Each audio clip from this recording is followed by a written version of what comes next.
Now, this is a long chapter in the Borrowers Afield, so this is chapter 3, part 1. And about vacant possession, Mrs. May asked in the car. He really is going, this old man. I've forgotten his name. Old Tom Goodenough. Yes, he's going all right. We've got him at Almshouse. Not, Mr. Bigwig added with a short laugh, that he deserves it. Why not? Asked Kate in her blunt way. Mr. Bigwig glanced at her, a little put out, he seemed, as though the dog had spoken. Because, he spoke, ignoring Kate and addressing Mrs. May, he's a tiresome old humbug, that's why. He laughed again, his complacent short laugh. And the biggest liar in 5 counties, as they put it down in the village. The stone cottage stood in a field. It stood high, its back to the woods. It had a derelict look, Kate thought, as they toiled up the slope towards it, but the thatch seemed good. Beside the front door stood a water butt, leaking a little at the seams and green with moss. There was slime on the brick path and a thin trickle of moisture which lost itself among the dock and thistles. Against the far end was a wooden outhouse, on the walls of which Kate saw the skins of several small mammals nailed up to the dry sun. I didn't realise it was quite so remote, panted Mrs. May as Mr. Bigwig knocked sharply on the blistered paint of the front door. She waved her rubber-tipped stick towards the sunken lane below the sloping field of meadow grass. We'll have to make some kind of path up here. Kate heard a shuffling movement within, and Mr. Bigwig, rapping again, called out impatiently, "Come on, old Tom, open up." There were footsteps, and as the door creaked open, Kate saw an old man, tall, thin, but curiously heavy about the shoulders. He carried his head sunk a little onto his chest and inclined sideways, and when he smiled, as he did at once, this gave him a sly look. He had bright, dark, strangely luminous eyes, which he fixed immediately on Kate. "Well, Tom," said Mr. Bigwig briskly, "how are you keeping? Better, I hope.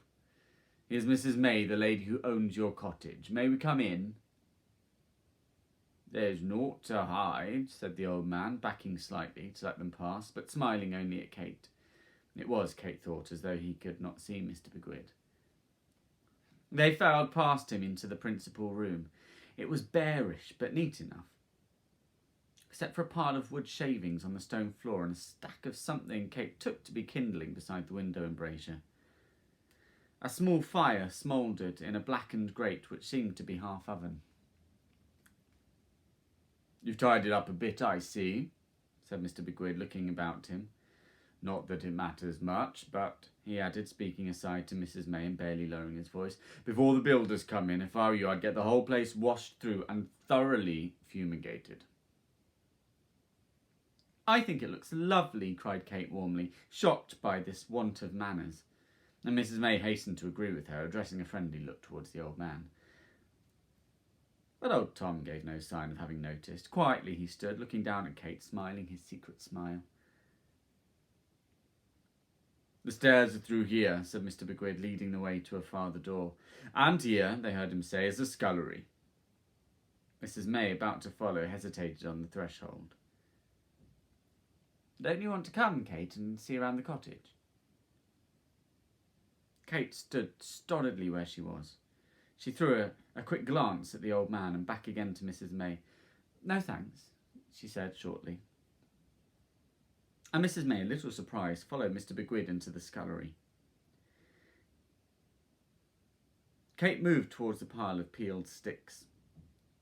There was a short silence. "What are you making?" Kate asked at last, a little shyly. The old man came back from his dream. "Them," he said in his soft voice, "them sprays for thatching." He picked up a knife, tested the blade on his horny thumb, and pulling up a lowish stool, he sat down. "Come you here," he said, "by me, and I'll show you."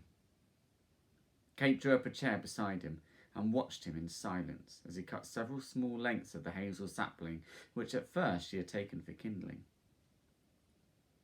After a moment, he said softly without looking up, You don't want to take no notice of him. Mr. Bigwig, said Kate. I don't. It's a silly kind of name, anyway. Compared to yours, I mean. She added warmly, whatever you did wouldn't matter really with a name like Goodenough. The old man turned his head in a warming gesture towards the scullery. He listened a moment, and then he said, they're going upstairs. And Kate, listening too, heard clumping footsteps on wooden treads. You know how long I've been in this cottage? The old man asked, his head still cocked as though listening while the footsteps crossed and recrossed what must have been his bedroom. Nigh on 80 years, he added after a moment. He took up a peeled sapling, grasping it firmly at either end. And now you've got to go, said Kate, watching his hands as he took a firm grip on the wood.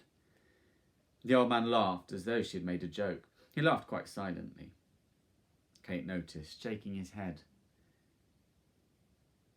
So they make out, he said in an amused voice, and with a twist of his two wrists he wrung the tough sapling as you wring out a wet cloth, and in the same movement doubled it back on itself. But I bain't going, he added, and he threw the bent stick on the pile. But they wouldn't want to turn you out, said Kate. Not if you don't want to go, at least, she added cautiously. I don't think Mrs. May would. Her, he said, rolling the R's and looking up at the ceiling. She's hand and glove with him. She used to come and stay here, Kate told him, when she was a child. Did you know? Down at the big house. Furbank, isn't it? Aye, he said. Did you know her? Asked Kate curiously. She was called Miss Ada. Oh, I knew Miss Ada all right, said the old man, and her auntie. And her brother. He laughed again. I knew the whole lot of them, come to that. As he spoke, Kate had a strange feeling. It was as though she had heard these words before, spoken by just such an old man as this.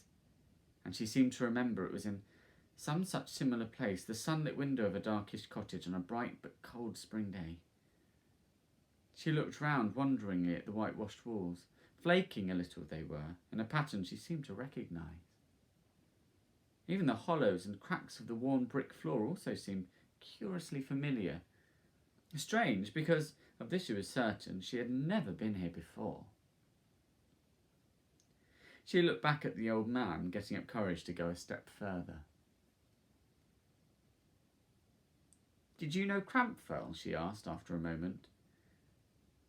And before he spoke, she knew what would be his answer.